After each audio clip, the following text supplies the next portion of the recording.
Some records don't just remind you of a decade, they hand back the whole room. The transistor radio on the windowsill, the cassette that lived in the glove box, the album cover passed around a basement floor. So today, we're looking back at growing up in the 1970s. 18 rock songs we'll never forget. Number 18, All Right Now by Free.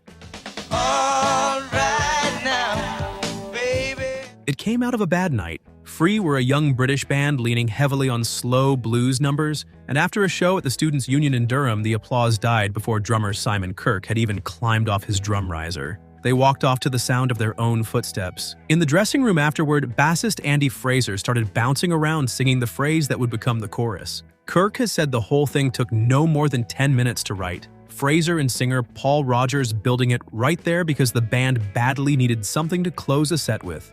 All right now, baby. It's all Released in May 1970 and included on the album Fire and Water, it went to number 2 in Britain and number 4 in America. Free never had another hit anywhere near it, and the band was finished within a few years. Paul Rodgers went on to Bad Company, later sang with Queen, and has said the words and melody arrived so easily that the song still feels special to him. Guitarist Paul Kossoff, whose spare singing tone carries the whole record, died in 1976 at 25. The song has been reissued and recharted in Britain several times since, which is a strange fate for something written to stop an audience walking out.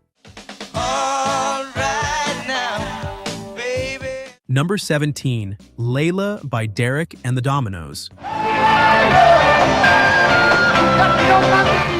Eric Clapton was one of the most famous guitarists in the world, and he deliberately buried himself. He put together a band with 3 American musicians he'd been playing with, gave it a name that sounded like nobody in particular, and kept his own name off the front of the sleeve. The song Underneath the Disguise was about something he couldn't say out loud. He was in love with Pattie Boyd, who was married to his friend George Harrison. A friend had given him a copy of an old Persian story about a man driven to madness by love for a woman named Layla, and Clapton had his title.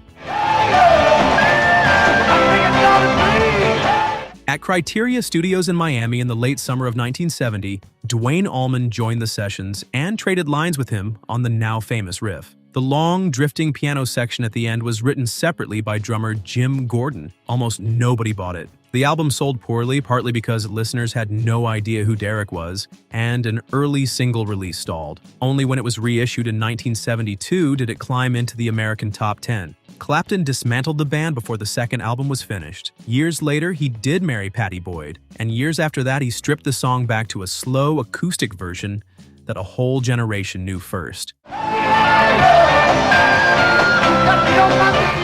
Number 16, Stairway to Heaven by Led Zeppelin. Nearly 8 minutes long, starting with recorders and an acoustic guitar and finishing at full volume. And it was never released as a single in America while the band was together. Atlantic Records wanted one badly. Manager Peter Grant refused on the principle that anyone who wanted it could buy the album. Jimmy Page had pieces of it sitting around for a while, worked on at a rented cottage in the Welsh Hills, and then at Headley Grange, the damp old house in Hampshire where the band rehearsed and recorded. Robert Plant later said the words came in a rush while they were sitting by the fire, faster than he could account for. It appeared on the untitled 4th album in November 1971, a record with no band name and no title printed anywhere on the cover, another argument the label lost. It became the most requested song on American FM radio through the rest of the decade, sold enormous quantities of sheet music, and got itself banned from countless guitar shops by exasperated staff. Plant, for his part, grew visibly tired of it and spent years declining to sing it, which only seemed to make audiences want it more.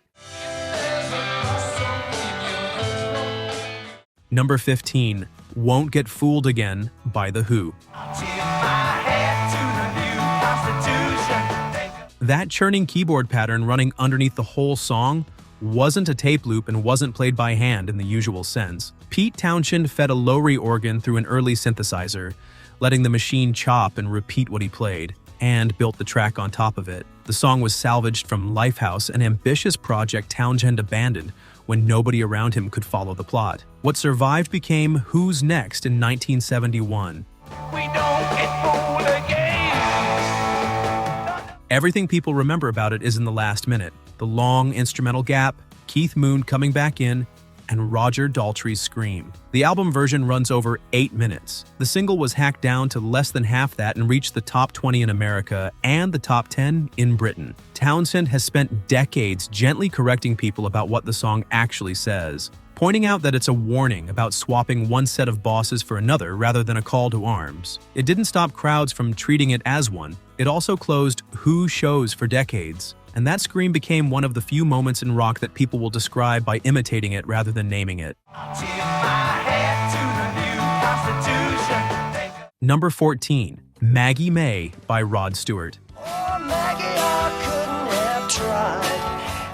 The record company had no faith in it whatsoever. It was released in July 1971 as the B-side of a Tim Hardin cover, and Stewart himself later admitted he hadn't thought much of it either. Figuring the people who knew the business knew better, radio DJs started flipping the single over. Once they did, it never went back. The song replaced its own A-side, and that October spent 5 weeks at number 1 in both Britain and America at the same time, along with Australia and Canada.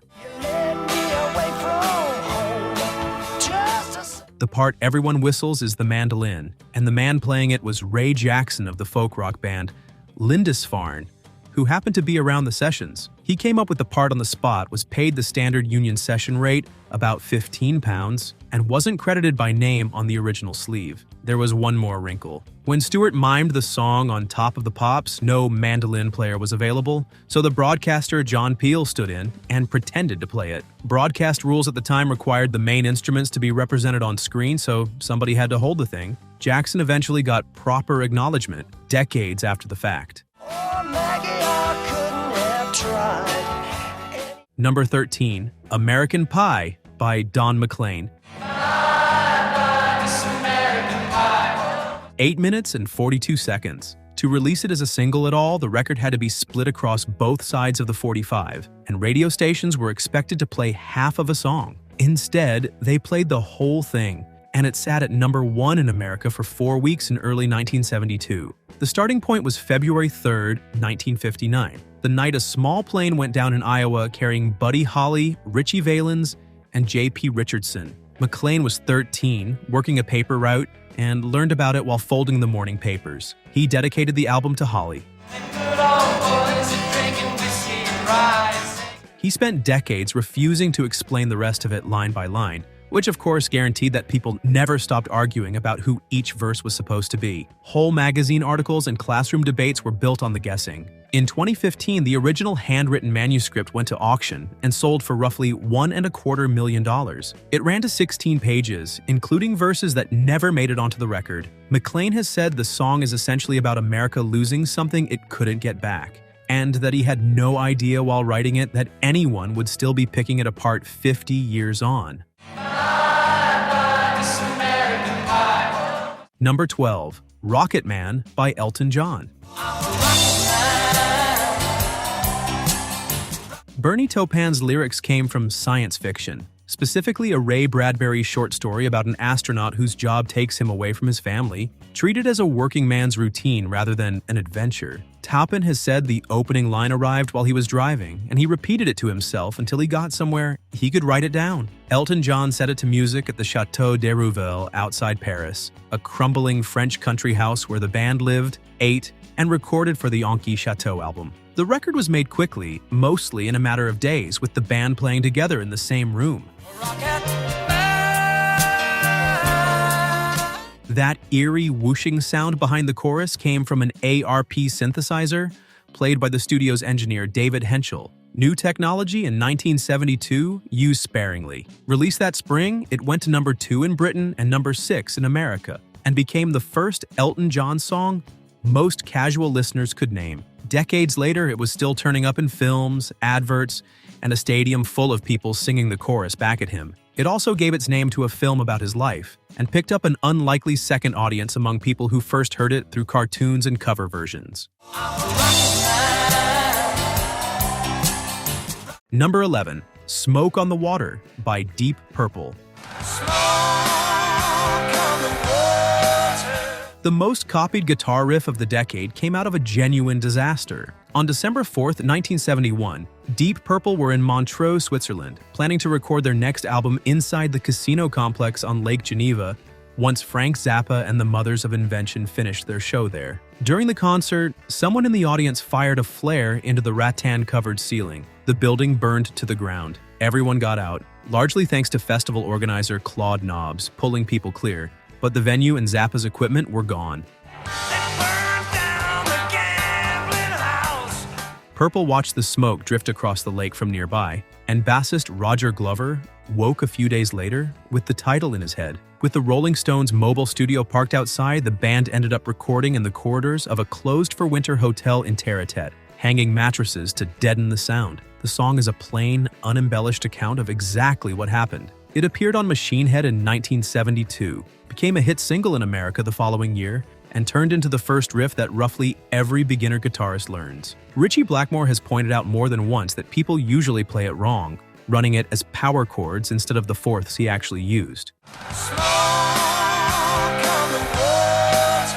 Number 10, Freebird by Lynyrd Skynyrd. Guitarist Alan Collins had the opening chord sequence for about 2 years before it became anything. Ronnie Van Zant kept turning it down, insisting there were too many chords for him to find a melody. Then, one afternoon at rehearsal, Collins played it again. Van Zant asked to hear it once more, said he had it, and wrote the whole lyric in 3 or 4 minutes. The famous ending wasn't planned either. Playing clubs 3 and 4 sets a night, Van Zant wanted a stretch where he could step off and catch his breath. So the band tacked on a few chords and kept extending the guitar section until it swallowed the second half of the song.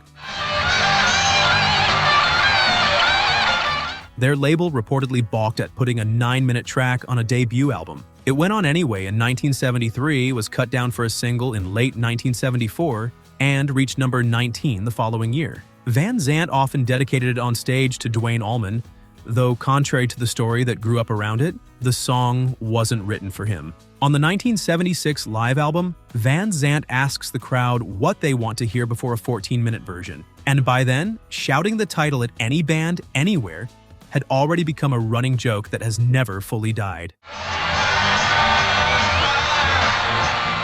Number 9, Dream On by Aerosmith. Steven Tyler wrote the music years before Aerosmith existed, as a teenager, on an upright piano in his family's living room at a lodge in New Hampshire. His father was a Juilliard-trained musician, and Tyler has traced the chord shapes back to sitting under the piano listening to him play. Joe Perry didn't much like it, on the grounds that the only good slow song is a slow blues. Released as a single in June 1973, it crawled to number 59 nationally, although in Boston, where the band came from, local stations played it relentlessly, and it finished as one of the biggest records of the year. The label was close to giving up on the band entirely. Then, in late 1975, their manager pushed Columbia to send it out again. It re-entered the chart in January 1976, broke into the top 40 in February, and peaked at number 6 that April. A song about hanging on until something happens ended up needing 3 years to do exactly that. Tyler has said he never expected to move it from piano to guitar, and that most reviewers had written the band off as Rolling Stones imitators before anyone paid the song any attention. Number 8, Slow Ride by Foghat. 4 Englishmen, 3 of them out of Savoy Brown, moved their whole operation to America, played relentlessly, and built an audience the slow way through live shows rather than radio. The song came together at Sun Treader Studios in rural Vermont in 1975, largely from a jam. Drummer Roger Earl has credited much of the arrangement to their new bassist and producer, Nick Jameson, who kept a cassette recorder running, then cut the pieces into shape. Singer Dave Peverett took the writing credit and the vocal. On the album Fool for the City, it runs 8 minutes and 14 seconds. The single was trimmed to under 4, which is the version most people heard, and it climbed to number 20, the highest Foghat ever got on the American chart. The album went platinum, their first, 2 years later, Foghat Live sold over 2 million copies, and the whole thing became a shorthand for a certain kind of unhurried, greasy boogie that nobody has quite replicated since. Rod Price's slide guitar was a large part of that sound. He retired in 1999 and Peverett died the following year. Number 7. Born to Run by Bruce Springsteen. 2 albums in, Springsteen had critical respect and almost no sales, and his label's patience was running out. He spent roughly 6 months on this one song alone, working over the arrangement in session after session at a small studio in Blauvelt, New York, layering guitars, glockenspiel, strings, and piano into something enormous. His stated ambition was outlandish, and he never hit it. He wanted a record that sounded like Roy Orbison singing Bob Dylan, produced by Phil Spector. Getting there nearly broke him. He has described hating the finished track at points and wanting to scrap it and cut it live instead. The album arrived in August 1975. The single only reached number 23, which tells you nothing about what happened next. That October, Springsteen appeared on the covers of both Time and Newsweek in the same week, an almost unheard of thing for a musician. The backlash was immediate, and plenty of people assumed he was a marketing invention. The live shows settled that argument fairly quickly. He also spent much of the next 2 years unable to record at all, tied up in a legal fight with his former manager, which is part of why the follow-up album took 3 years to arrive. Number 6. More Than a Feeling by Boston.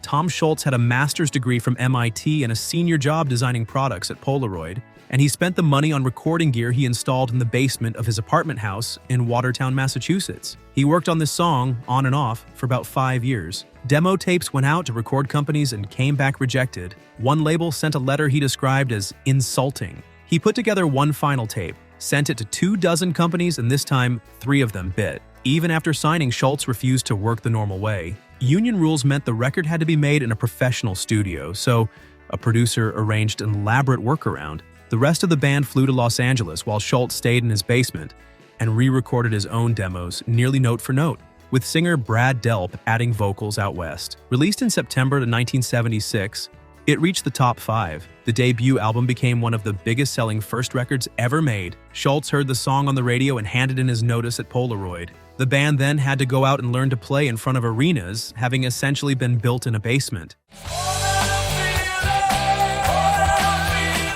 Number 5. Don't Fear the Reaper by Blue Oyster Cult.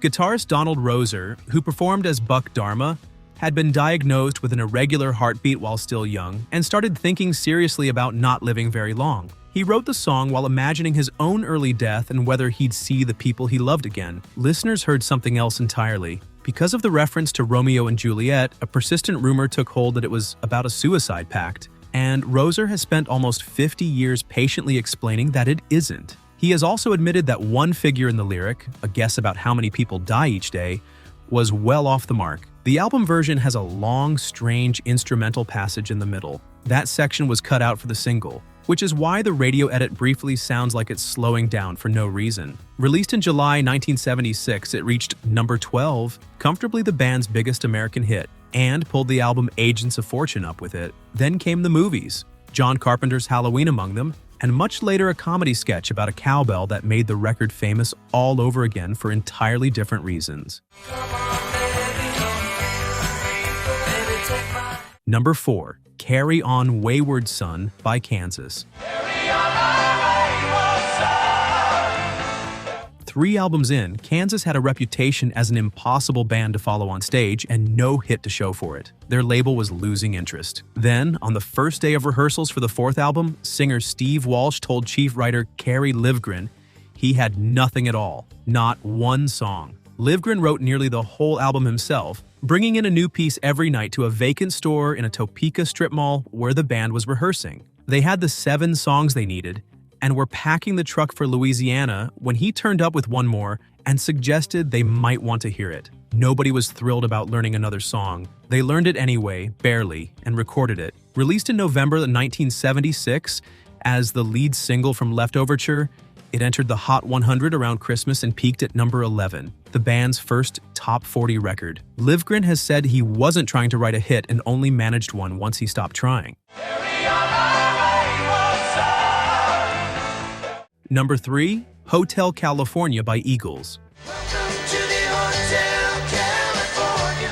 Don Felder made the demo in a rented house on the beach in Malibu, sitting outside with a 12-string, and sent cassettes of instrumental ideas to Don Henley and Glenn Frey. The one they kept was a moody piece Felder himself had labeled with a working title referencing Mexican reggae. By the time the band came to record the ending, Felder couldn't reproduce what he'd played on his own demo. He had to phone home and get his housekeeper to find the original cassette so he could relearn his own part, which he and Joe Walsh then built into the long twin guitar duel that closes the record. The album came out in December 1976. The single followed in early 1977 and reached number 1 that May, despite running well over 6 minutes. It won Record of the Year at the Grammys, and it launched an industry of interpretations, every kind of theory about what the hotel represented. Henley has generally said it was about excess and the underside of American success, and left the rest alone. The album went on to sell in numbers that put it among the highest-selling records ever made in the United States, and the band came apart within a few years of it. Number 2, Barracuda by Heart. The song exists because of something genuinely ugly. Heart's first label, hoping to sell records, ran an advertisement implying that sisters Ann and Nancy Wilson were lovers. The band was already fighting the company over its contract and royalties, and the ad landed as a public humiliation. Then, after a show, a record promoter walked up to Ann and asked how her lover was. She assumed he meant her boyfriend, the band's manager. He clarified that he meant her sister. She went back to her hotel room in a fury and wrote the words that night. Nancy added music to match the mood. The band walked away from that label, signed elsewhere, and put the song out in May 1977 as the lead single from Little Queen. It reached number 11 in America and number 2 in Canada. 2 women fronting a hard rock band was still treated as a novelty in 1977, and interviewers kept asking about it. The record answered the question better than any interview could, and it never left rock radio. Number 1, Highway to Hell by AC/DC. 5 albums in, AC/DC were enormous in Australia, respected in Britain, and nearly invisible on American radio. Their label wanted a producer who could make them sound like a hit record without sanding off what made them worth hearing. They got Robert John "Mutt" Lang, who worked in a way the band wasn't used to, obsessive about tuning, about timing, about the groove sitting exactly right, and adding his own voice to thicken the choruses. The title came from Angus Young. Asked to describe what the band's endless 1978 touring was actually like, he said it was a highway to hell, and Bon Scott took the phrase and ran with it, including a few lines guaranteed to upset anyone already convinced rock music was corrupting the young. Released in July 1979, it became the band's first American million seller and their first top 10 album in Britain. The single itself only reached number 47 in America, which is a reminder of how little the charts sometimes have to do with what people actually remember. It was also the last record Bon Scott made. He died in February 1980, and the band very nearly stopped there. Scott's own family encouraged them to continue, and what came next was the biggest-selling rock album of the decade that followed. Before you go, 18 songs and probably a few memories attached to each one. If you enjoyed this trip back, do us a favor. Hit that like button, subscribe to the channel, and tap the bell so the next one finds you. And tell us in the comments which of these takes you straight back, and which song you'd have put at number 1.